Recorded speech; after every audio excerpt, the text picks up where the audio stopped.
우리가 궁극적으로 주의력에 대해서 잘 알아가야 된다라고 했을 때 제일 먼저 꼭 점검해야 되는 건 주의력이 궁극적으로 하는 거예요. 주의력이 실질적으로 주의력 자체에 어려움이 있어서 주의력에 문제가 되는 경우도 있지만 사실 아이가 가지고 있는 궁극의 주의력 문제이기보다는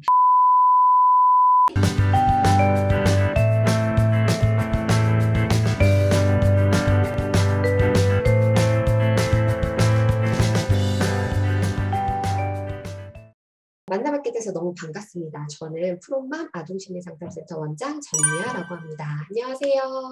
오늘 중랑구 드림스타트 그리고 이제 아이들의 주의력과 관련해서 고민이 많으신 어머님들하고 함께 교육을 진행하려고 하고요. 오늘 주제가 이제 산만하다. 내 아이가 주의력에 어려움이 있다라고 했을 때 어떻게 내 아이의 특성을 이해하고 함께 할 수 있을 것인가 에 대한 주제로 이야기를 나눠볼 건데 일단 첫 번째 파트 내 아이의 주의력을 이해하자.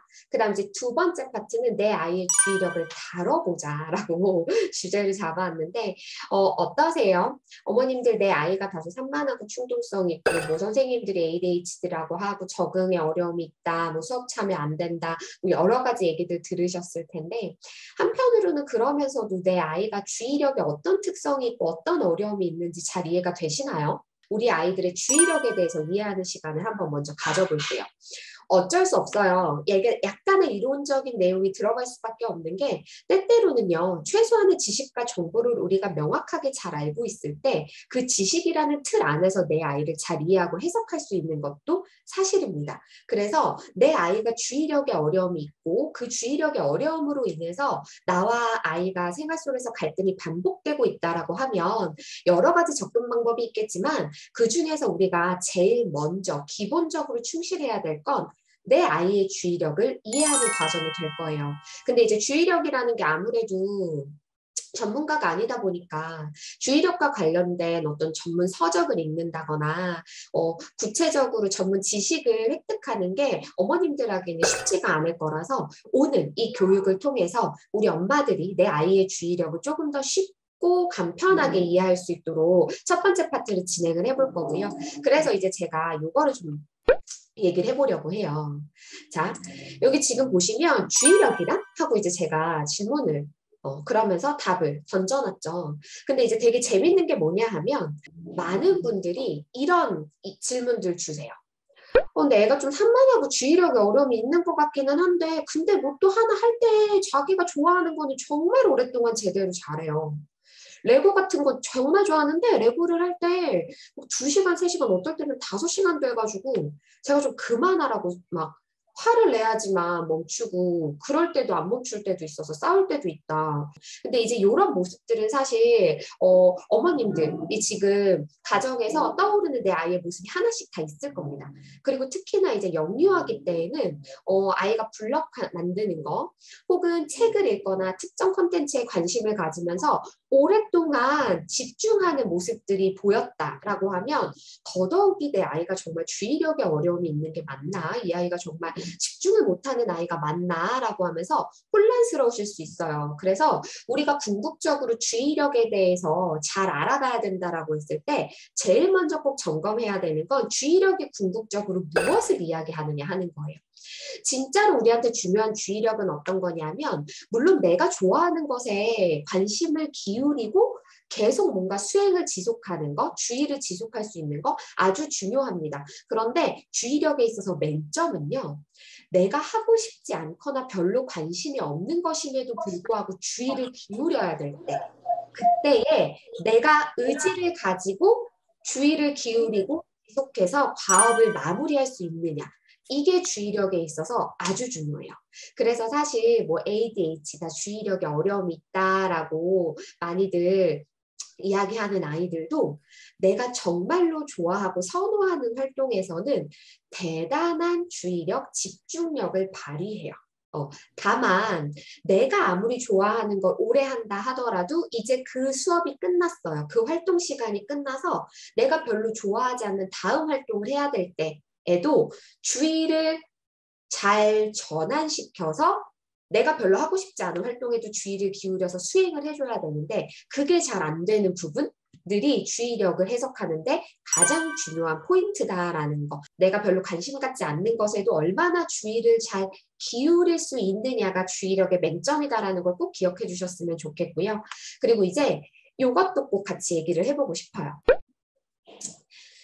주의력이 실질적으로 주의력 자체에 어려움이 있어서 주의력에 문제가 되는 경우도 있지만 사실 아이가 가지고 있는 궁극의 주의력 문제이기보다는 부모-자녀 관계 혹은 아이가 가지고 있는 기질적으로 높은 불안, 그 외에 환경적 요인으로 인해서 아이가 주의력을 발휘하는 게 어려운 경우들도 분명히 있어요. 그러다 보니까 근데 이제 우리가 아무래도 좀 보편적으로 ADHD다, 주의력에 어려움이 있다라는 것들이 보편적으로 많이 알려져 있잖아요. 그러다 보니까 표면적 행동은 실제로 주의력에 어려움이 있는 아이처럼 보이는 게 맞거든요. 그런데 실제로 조금만 더 파헤쳐서 들어가다 보면 이런 것들이 내 아이의 주의력에 영향을 미치는 경우들도 있다라는 거. 근데 이거를 저희가 한 번씩 반드시 멈춰서서 점검해 보는 게 필요한 이유가 뭐냐면 결국에는 그 환경이 개선되지 않으면 궁극적으로는 산만한 아이, 주의력에 어려움이 있는 아이로 굳어져 가는 게 맞습니다. 그래서 결국에는 어떤 주의력에 어려움이 있는 것에 대한 어떤 훈련이나 약물 복용이나 이런 부분들을 후속적으로 고민해 봐야 될 수 있는데, 근데 뭐가 조금 더 주요 원인이냐에 따라서 우리가 접근하는 방식이 달라질 수 있어요. 그래서 정말로 부모-자녀 간의 관계 개선이 필요한 경우이다. 혹은 부모가 아이로 하여금 적절히 나를 조절하고 적절히 나를 표현하는 것에 대한 기준을 명확하게 주지 못했다라고 하면 양육 방식의 변화를 줘야 된다. 이런 식의 정말로 근본의 원인이 되는 것이 무엇인지를 찾았을 때야 비로소 내 아이의 주의력을 다루는 문제 해결 방법들이 나올 수 있기 때문에 한 번쯤은 꼭 점검해 보셨으면 하는 걸 저는 주의력에 대해서 뭔가 결정 짓기 전에 요청하는 바이고요. 동시에요, 내 아이가 실제로 주의력 자체에 어려움이 있는다 하더라도 결국에는 요 요소들이 또 한 번 영향을 미치는 것도 사실이에요. 왜냐하면 내 아이가 주의력에 어려움이 있다 보니까 이제 뭐 4번, 5번 불러도 대답을 안 하고 방금 했던 얘기 까먹고 해야 되는 행동 안 하고 이러다 보면 어머님들이나 아버님들이 감정적인 반응을 하는 경우가 많아질 거고 아이에 대한 부정적 피드백도 자꾸 쌓이게 되겠죠.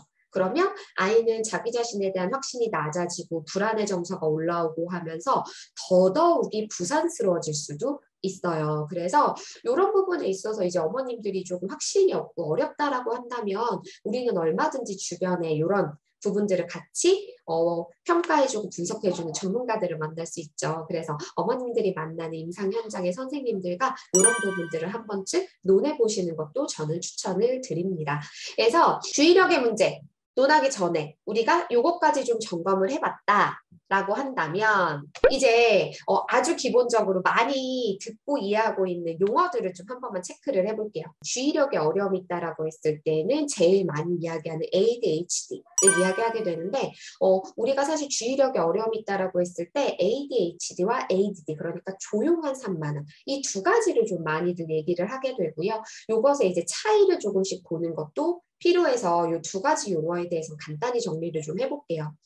ADHD다라고 했을 때에는 사실 진짜 중요하게 우리가 꼭 봤으면 하는 게 요 부산스러운 행동. 그러니까 외적으로 봤을 때 어머님들이 아까 그러셨잖아요. 가만히 있지를 못한다. 끊임없이 말하고 움직인다. 라고 하는 거, 행동이 어느 정도 적정 수준으로 나와줘야 되는데 너무 과도한 수준으로 나오는 과잉 행동.